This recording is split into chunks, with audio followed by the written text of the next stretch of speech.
आपला आजचा पदार्थ आहे भेळ.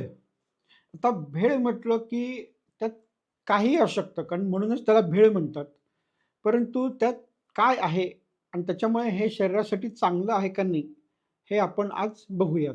भेळेमध्ये बेसला जो घटक असतो तो असतो चुरमुरे. चुरमुरे हे तांदळापासून बनलेले असतात, ज्याला पफ्ड राईस असं म्हणतात आणि त्याचा काहीही प्रॉब्लेम नाही आहे.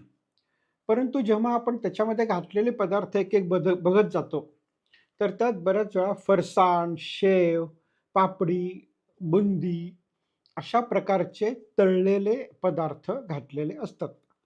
आणि हे जे तळलेले पदार्थ आहेत त्याच्यामध्ये 2 प्रॉब्लेम असतात. एकतर ते तळण आहे, त्याच्यामध्ये विषारी घटक उकळलेल्या तेलात तयार होत असतात आणि ह्याच्यामध्ये मीठ मोठ्या प्रमाणात असतं. एवढं मीठ आपल्या शरीरासाठी चांगलं नाही.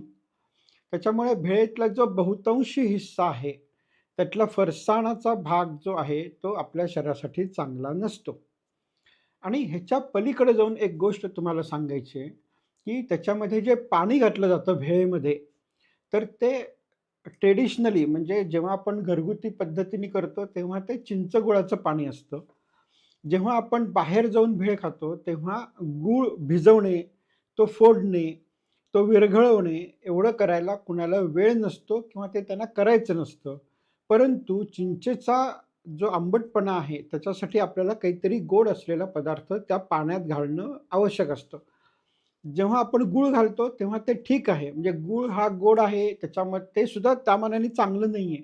परंतु ह्या गुळापेक्षा सुद्धा वाईट असे पदार्थ त्या भेळेच्या पाण्यात घातलेले असतात. जे बहुतांशी असतात आर्टिफिशियल स्वीटनर म्हणजे ज्याच्यामध्ये सुक्रालोज आहे किंवा ज्याला आपण स्वीट अँड लो किंवा नो स्वीट वगैरे जे असे साखरेचे किंवा साखरेचे अल्टरनेटिव्ह असलेले पदार्थ असतात. ते बऱ्याच वेळा घातलेले असतात आणि जे आपल्या शरीरासाठी घातक आहेत.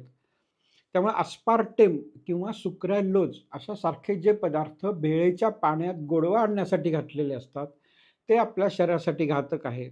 त्याच्यामुळे जर तुम्हाला भेळ खायची असेल, तर त्यात तुम्ही चुरमुऱ्याचं, शेंगदाण्याचं प्रमाण जास्त ठेवा, फरसाणाचं प्रमाण कमी करा.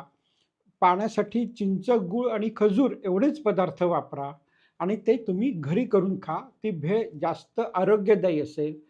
त्याच्यामुळे जर घरी तुम्ही भेळ खाणार असाल चांगल्या पद्धतीने, त्याला मी रेटिंग देतो 3.5.